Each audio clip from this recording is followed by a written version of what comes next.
La siguiente historia sucedió a una amiga que se llama Melissa y pasó hace más o menos un año.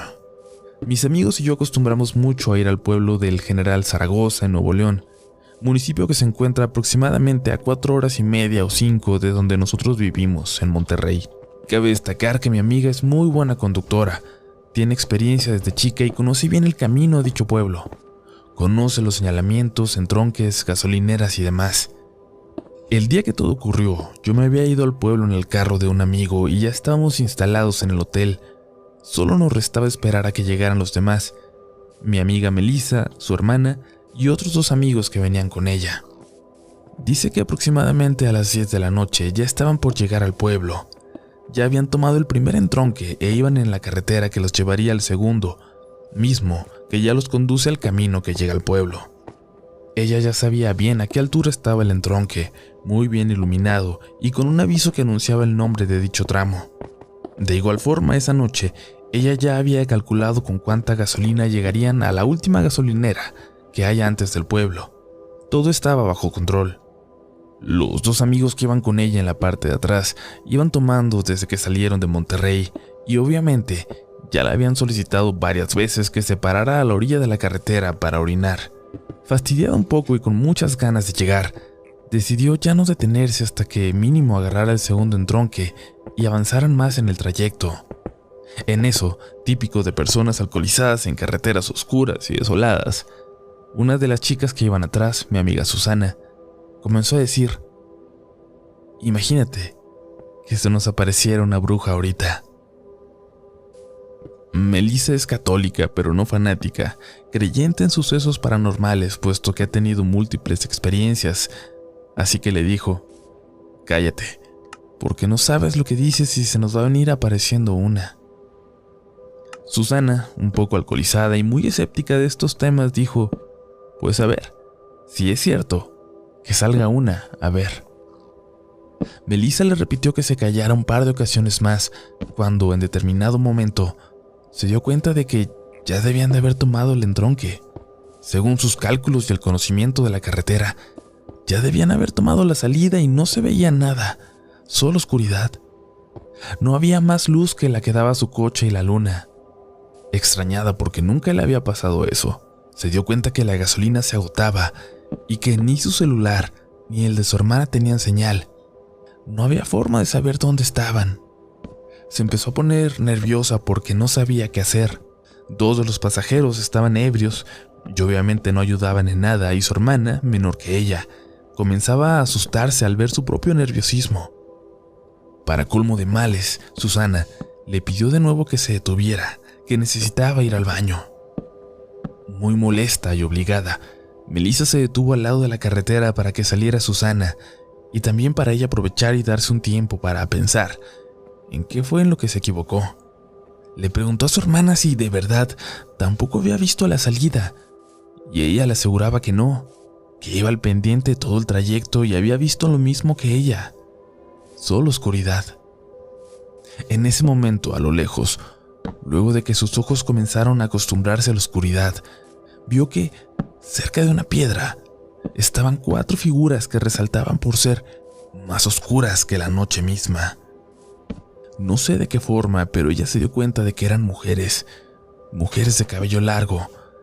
Sus vestimentas eran también completamente negras y los miraban fijamente sin hacer ningún movimiento. Muy asustada, decidió no decirles nada a los demás, ni a su hermana ni a los ebrios de atrás.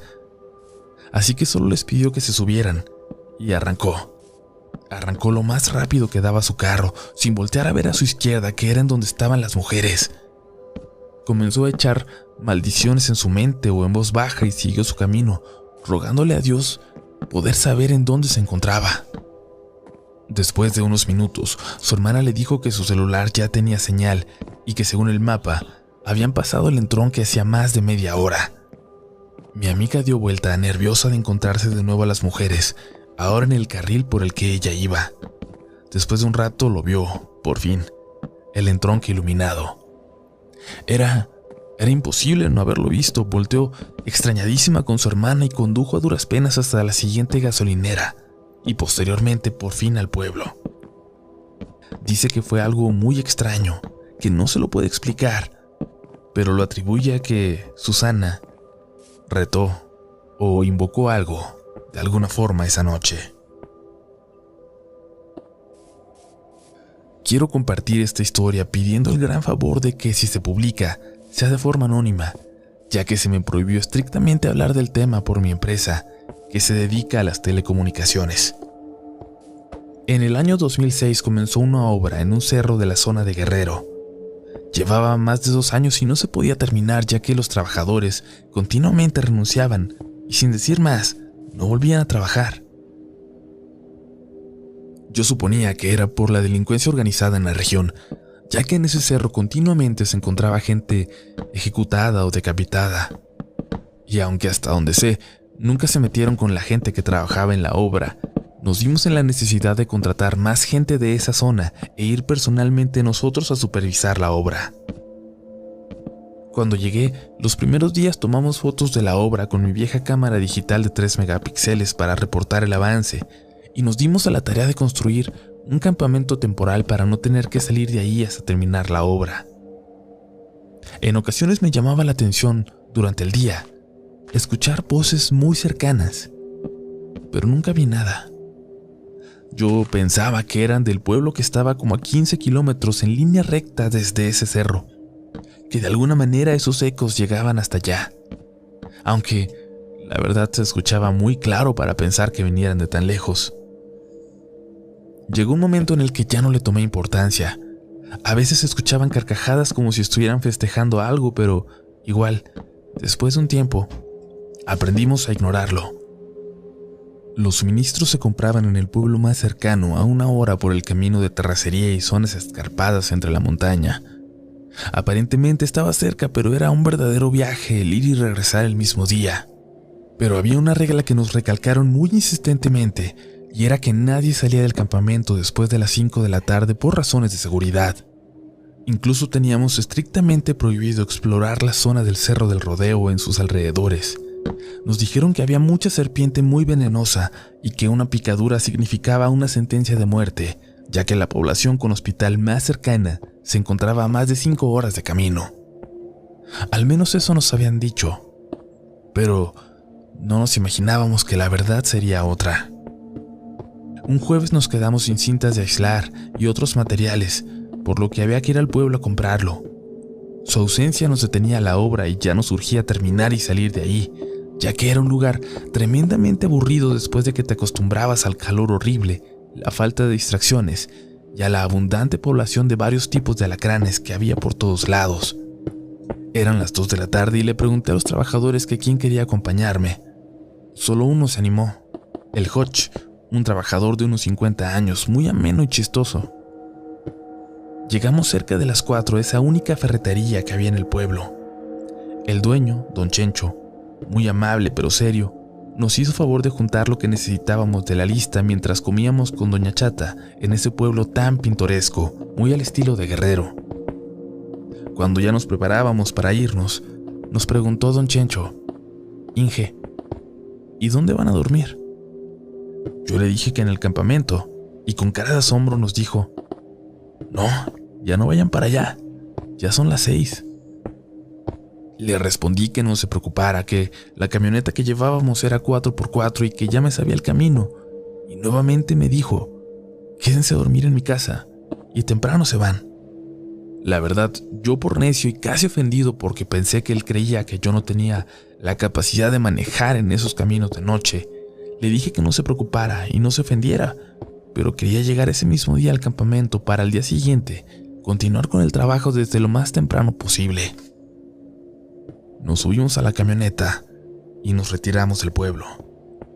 Y ese fue un grave error. Cuando nos adentramos en la sierra con dirección al Cerro del Rodeo, la oscuridad de la noche nos cayó encima y hacía tenebroso el circular entre los árboles cerrados del camino. Yo le iba haciendo bromas al Hodge y apagaba la luz de la camioneta circulando, y de verdad que no veíamos más allá de nuestra nariz. Llegamos a un punto en el que había un claro entre los árboles y vimos la punta de otro cerro donde las estrellas se veían por miles por la falta de luz, tan lindas que nos detuvimos a verlas. no se podían distinguir las constelaciones de tantas estrellas que había, y me dijo asombrado el Hodge: Inge, mira allá arriba en el cerro, esas luces. Volteé y vi que eran como 10 o 15 luces como danzando arriba del cerro.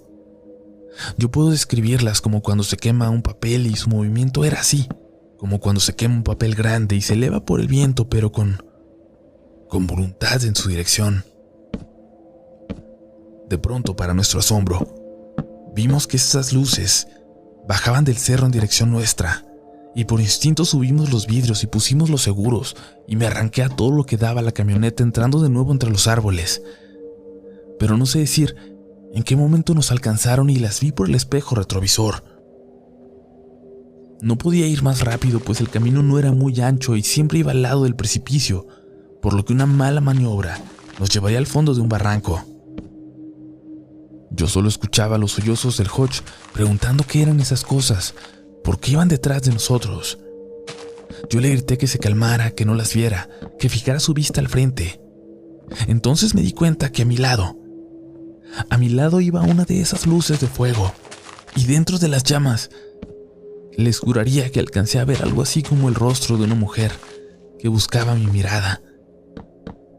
Cuando regresé la mirada al camino, casi nos salimos de la curva, quedando con 3 llantas en el camino y una volando en el barranco. Las luces giraban a nuestro alrededor como empujándonos para caer. Activé el 4x4 y metí reversa. Las 3 llantas que aún tocaban el suelo trabajaron como nunca y solo escuché el rozar del suelo con la camioneta hasta que nos sacó de la caída y me arranqué de nuevo al camino. No sé decir cuánto tiempo más nos siguieron, pero a mí se me hizo una eternidad, hasta que de pronto se dispersaron. Cuando llegamos al campamento, nos detuvimos y quedamos los dos en silencio sin que nos cayera el 20. Cuando nos bajamos, fuimos directo a las tiendas de campaña y dormimos, o al menos eso intentamos hacer. Pasaron los días y el tiempo, terminamos la obra y salimos de ahí. Cuando llegué a la oficina a hacer el reporte de obra, ingresé datos, fórmulas, tiempos e imágenes del sitio en la presentación, de cómo lo encontramos y cómo lo terminamos. Después de un rato, mi supervisor y el gerente me llamaron para reclamarme por qué habíamos reportado el pago de 4 trabajadores cuando realmente habían estado 6, y yo les dije que para nada, que de dónde sacaban esa información. Entonces vi mi reporte proyectado en la pantalla de la sala de juntas. Ahí estaba mi primer foto cuando llegué a la obra sin terminar, como la recibí. De un lado estaban 2 trabajadores paleando mezcla de cemento, uno cargando un bote con cemento, y el tercero, Hodge, parado junto a la camioneta tomando agua. Pero, junto a él, como si lo estuvieran acompañando, estaban 2 figuras más. Una persona con una capucha negra, y alguien más sin camisa, con pantalones blancos, zancones. Asombrado no supe explicar la imagen y la verdad, el reporte lo hice rápido pues ya no quería saber nada de ese lugar. De inmediato corrí a mi computadora y busqué la carpeta de imágenes, y busqué esa precisamente para abrirla, y al ampliarla, lo que vi me causó escalofrío. El encapuchado parecía más bien la muerte, y el otro tipo, el hombre sin camisa, parecía tener piernas de cabra. Después de eso cambié de departamento y ya no salgo a campo a hacer ese tipo de trabajos. Sin embargo, mucho tiempo después, escuché del ingeniero que llegó ahí después de mí que alrededor del sitio se seguían escuchando carcajadas.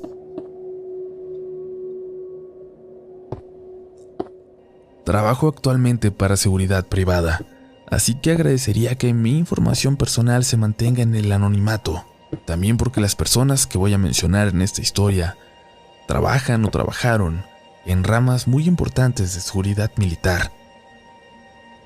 A los 20 años decidí enlistarme en el ejército. Desde pequeño añoraba ser policía o militar. Cuando yo era apenas un soldado raso, llegó un general al cuartel buscando nuevos escoltas, soldados rasos como yo o cabos o sargentos segundos que fueran sus guardaespaldas. Mis compañeros se negaban a tal labor, no solo porque era demasiada responsabilidad, sino porque era un trabajo sumamente pesado. Si de por sí ser un soldado es muy difícil, Ahora ser guarura de un general lo es mucho más. Yo sí acepté. Prefería 1000 veces andar paseándome en una camioneta por toda la ciudad que seguir haciendo guardia en una caseta olvidada en la cima de un cerro. A diferencia de mis otros superiores, el general resultó ser mucho más educado, mucho más amable con nosotros y siempre enfocado en su trabajo. Siempre me pareció que era una persona con nervios de acero. Nunca vi miedo en sus ojos, ni escuché una voz temblorosa saliendo de su boca, a pesar de que tenía que dar órdenes muy, pero muy delicadas. Nunca vi ningún rasgo de duda ni terror en él, hasta aquella noche. Era una noche muy calurosa. Luego de recibir un mensaje en código, el general nos dio la orden de conducir hasta un pueblo llamado San Antonio de las Alazanas. Al llegar, vimos que ya compañeros nuestros, pero pertenecientes a otro batallón, habían colocado un retén. El general preguntó ahí por el oficial a cargo, pero le dijeron que se había retirado. Cuando indagó más, le dijeron que varios de los soldados habían sufrido alguna especie de crisis nerviosa por algo ocurrido en el panteón, a unos cientos de metros de ahí. Nos dio la orden rápida de cargar nuestros fusiles y permanecer alertas, y nos dirigimos hasta allá. Inclusive él, que solo portaba un arma corta y con contados tiros, se preparó para entrar a ese panteón junto con nosotros. Una vez ahí, notamos un área de fosas comunes que tenían muy poco de ser creadas, posiblemente menos de un día. Y en una había cuerpos que al parecer pertenecían a miembros del crimen organizado. Según nos dijeron, al parecer habían tenido algún tipo de combate, pero los cuerpos no tenían ojos ni lengua, y en sus rostros, en muchos de ellos, se encontraban grabadas las muecas de horror con las que murieron. El general me pidió a mí y a un compañero que nos quedáramos a custodiar los cuerpos, como si alguien en su sano juicio quisiera acercarse a verlos. Él y otro compañero fueron a hablar con el sargento que se quedó al mando del retén. Duramos más de 15 minutos ahí, solos con esos cadáveres que alguna vez habían sido hijos, hermanos, padres de alguien, y ahora eran solo cuerpos. Por la radio el general nos dio la orden de regresar y acudir con él a unas oficinas cercanas. En el camino nos contó que al teniente le reportaron pobladores aquel grupo de cadáveres abandonados a unos metros del panteón, a varios kilómetros del pueblo, que ningún poblador sabía cómo ni quién los había dejado ahí. Alguien dijo que estos delincuentes estaban preparando tierras para la siembra de marihuana, y en un momento habían terminado así. Recuerdo que ni bien el general terminó de contar esto que les narro, el conductor de nuestra camioneta, al voltear por el retrovisor, vio que 6 bolas de fuego se encontraban ahí, sobrevolando el panteón, dando vueltas, encogiéndose y haciéndose grandes. Cuando nos alertó, todos volteamos incrédulos, sin saber qué decir o qué pensar. Fue la noche más rara de mi vida, y una de las más aterradoras también. Yo renuncié un año más tarde. Actualmente trabajo en seguridad privada de un almacén en Monterrey como monitorista. Nunca supe qué fue lo que le pasó a aquel grupo de hombres que, a pesar de que hacían algo malo, corrieron con muy, muy mala suerte para terminar así. Algunas de las pocas personas a las que les he contado esta historia me dicen que esas luces eran en realidad brujas, y que estos hombres se metieron probablemente a hacer cosas ilegales a un lugar custodiado por esas mujeres con poderes místicos. Yo en verdad no lo sé, y realmente deseo nunca saberlo.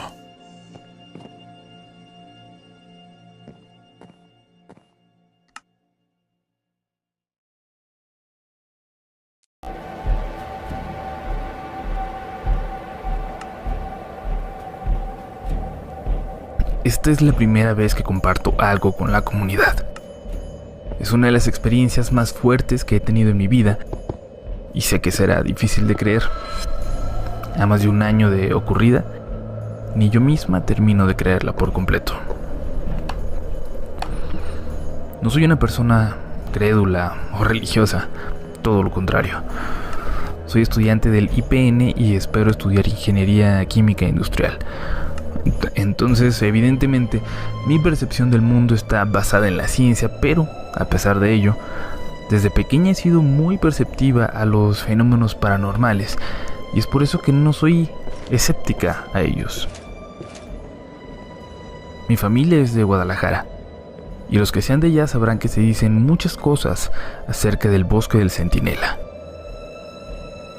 Mi abuela solía contarme algo que ocurrió supuestamente cuando ella tenía unos 13 años. La familia se había ido a acampar al bosque, y ya por la noche, como suele pasar, comenzaron a contar historias de terror.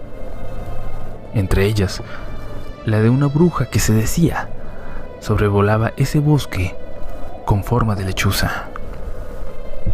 Una lechuza negra y enorme. Decían que se llevaba a algún desafortunado que encontrara caminando por el bosque a mitad de la noche.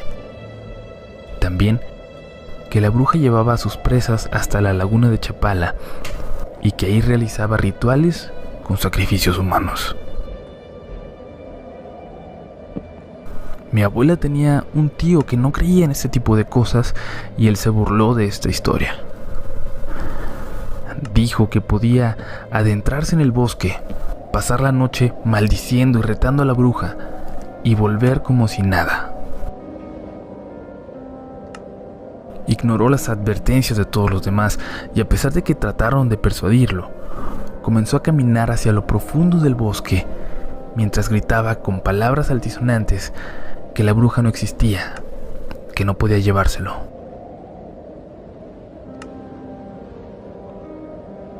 Repitió eso, perdiéndose en la oscuridad, y poco a poco la voz fue dejando de oírse.